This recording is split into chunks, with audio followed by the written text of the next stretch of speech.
We're pleased to have Genesee County Sheriff Chris Swanson with us today to talk about his new candidacy for governor. Sheriff Swanson, thank you for being with us today. Thank you. We really appreciate it. Thank you. Let's start off with the very top. You launched your gubernatorial bid just yesterday in Flint. Of course, people there know you for your decades of service to the community in law enforcement and beyond. But you also gained national attention when you marched alongside Black Lives Matter protesters and activists back in 2020. And many Democrats, of course, will recognize you, and others who watched the Democratic National Convention. You spoke in primetime in Chicago last August. For those who do not know you as well, who is Chris Swanson? So I've been a public servant my whole life, and I've been on faculty as a teacher for 27 years at the University of Michigan. I'm a normal guy that just loves people and helps everybody. It's very simple. Very simple. Yeah. And now you've decided after all of these years in law enforcement that you would like to have the state's top job. Why did you decide to run for this? Well, I had that vision long ago, you know, when, and I said this to one of the anchors 3 years. I said, you know, if ever an opportunity presents where I can help more people, then I'm going to take advantage of it. And being the sheriff, and being on the job like you, 3 decades, you know, we have such a good path to look at people's lives and either speak in them or helping them. And that's what a sheriff does. And so I knew, boy, if it can work in Genesee County, imagine what we could do to 10 million more people. The playbook is written. There's no guessing what I'll be like as a governor. Obviously, we love Michigan. Michiganders are very proud of their state, but we are facing a lot of challenges like people all across the country. The economy has been a top issue for voters in our state now for more than a year. How would you help the average Michigander make ends meet right now? So the first is you have to define economy as it's really just simply products and goods that people buy, consume. And ultimately, even a balanced budget, it trickles down to everybody who's living in Michigan, whether it's what you buy at the store or we always talk about the gas pumps, because most people care about, you know, gas and eggs, right? It comes down to it. So you have to have a leader who understands economy. And even though I come from the sheriff, I have been a business owner my whole life. And when you look at a balanced budget for the state, just over $80 billion, how do you trickle that down so people can feel the relief? And that is to, number one, spend money effectively and efficiently. If there's a surplus, find a way to give it back to the people, but it's to grow business. Not just businesses that are here, but also new business. So I have this idea as a business owner myself. What if the state of Michigan became the help center?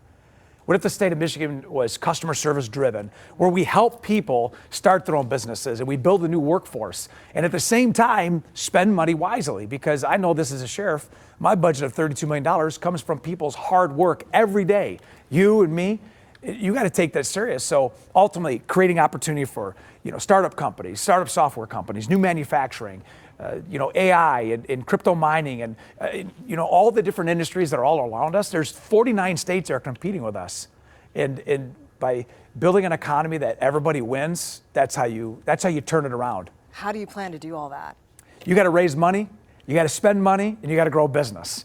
And when people grow businesses, and when people see products come down, and you're working with, you know, national and international, you know, sources, you allow people to make more and to afford more. That's the magic, and to put the right people in those positions that can not only show you how to do that, but build an economic team that grows products and services where that generates all of the money that people can use.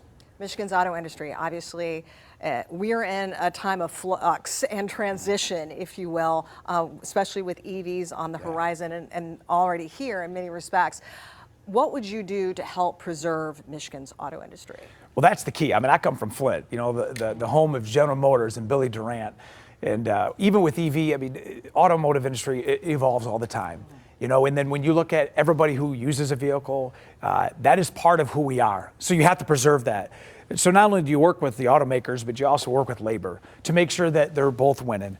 And when you look at even like, you know, Canada and their products in here, anything that impacts automotive industry from another area impacts everybody in the state. You may not be in an automotive city like we are in Detroit or in Flint, but it impacts you all the way. So you have to preserve. That has to be the crown jewel of Michigan, is the auto industry. People know that. That means you have to work with industries, you have to work with suppliers, you have to work with vendors and auto manufacturers. Absolutely. When you look at, say, education in the state of Michigan, the numbers lately, when you look at the Kids Count Fact Book and others, have been a little dismal. Numbers have been struggling for, math and reading and so forth. Chronic absenteeism has been an issue as well, trying to get kids into the schools and to keep them learning. What would you do as governor to help shore up Michigan's education system? Well, the good thing is I've been an educator for 27 years, so I understand the classroom mentality and what it takes to speak into the lives of students. How do you get them inspired? How do you get them to come back? There's a lot of good that our school systems across the state are doing. We just need to find the gaps. And when you talk about literacy and reading and math, I've seen that even as a sheriff through our Ignite program, which is our education model in the jail. After the George Floyd, we launched a new way of culture change where if you're teaching inmates how to read, how to do math, and how to actually change their mindset by creating job training, it changes the whole family tree. And so if you have areas where you're lacking, you have to address those. And those gaps are, why aren't people coming back to school? Is there a meritocracy issue that they don't feel there's a value to it? And you bring the brightest people around, you say, hey, where are we short at? And how do we fix that? We need to know that everything starts with education. And whether it's K all the way up to middle school and high school, if you're not creating a learning environment where people are excited to learn, then they're going to carry that in their adult life, and it's just going to be generational. We've broken that culture change in the jails in Michigan through Ignite.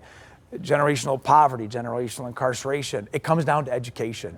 And you have to have a direct focus.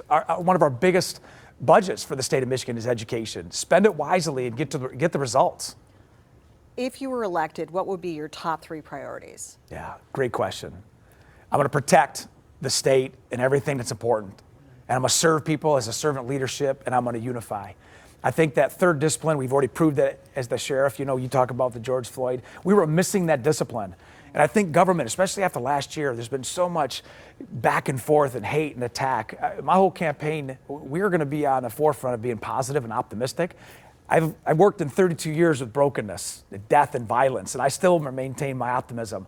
That's what we need to do. So whatever I can do to protect the people of Michigan, their family, their children, through human trafficking enforcement, the things that are important to them, businesses, and we're going to serve whatever there's a need. I talked about Michigan being a help service.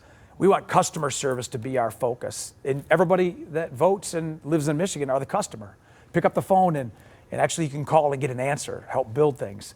And then to bring people together. And that's just simply taking shared suffering, which can heal all wounds, and say, we're going to go this way. We're going to find common ground, and we're not going to throw people back and forth. If you don't agree with what I am and I don't see where you're at, that we're now enemies. You don't need to be. I mean, our diversity is our power. It's what makes us unique. We're in such a politically divided time in our country right now. Yeah. How do you bridge the divide? Leadership. It starts with, if you're going to be in the position where you're going to ask people to unify and ask people to serve others, then you got to do it yourself.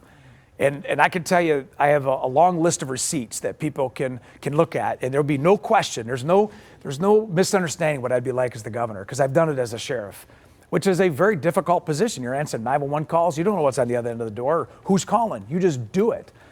It's got to start from the top, and we have committed to being the unity candidate, to bring people together, to embrace differences, to find common ground, and just stay positive and optimistic. I believe that's the answer, because we certainly don't want to go any deeper than where we are right now. You are the 4th candidate to enter the race. Yeah. You are the 2nd Democrat. Yeah. What do you bring to the table that your fellow candidate and Democrat, Secretary of State Jocelyn Benson, does not? Well, I think the unique thing is at this level, we all work together. I mean, I don't work as much with the senators as I do the mayor and the Secretary of State. I mean, we have jail voting in the jail that I work directly with the Secretary of State. So we're colleagues. We're not even opponents, we're options. But what I bring, and everybody brings something unique at that level, is that as a sheriff, we take care of everybody. And people trust their sheriff. I have been 32 years operating in very difficult environments. I'm not afraid. I don't get scared. I don't get rattled. When there's a crisis, I bring calm. When there's a challenge, I bring a solution, because we have split-second moments to make those decisions. And I think people are looking for something fresh and new. And that's what I bring. I know that if I was looking for somebody to be the governor, I'd look for somebody like me. You have a lot of experience in law enforcement, working with people, obviously. You have much passion for what you do.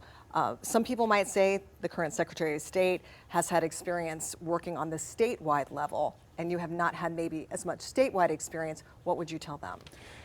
Well, they're right. There's a lot of things that somebody's going to bring that other people bring something different. And that's what makes us all unique.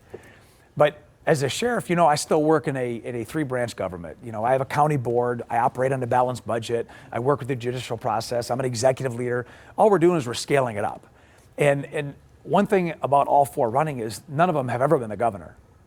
And so there's always these things that you've been able to do to bring and say, this is why I know I can do it. When I look at what I've done in Genesee County, all we're doing is scaling it up. I've been able to reach millions and billions of people over the years through the projects and the culture changes we've made. And it's not it's not a hard transition at all. It's a very easy transition. And not only am I up for the challenge, I'm excited for it because I know it can be done just like that. The campaign's one thing. Day one of the administration, you're already going to see moves happen that people have been hungry for a long time. What do you think is Michigan's biggest challenge right now?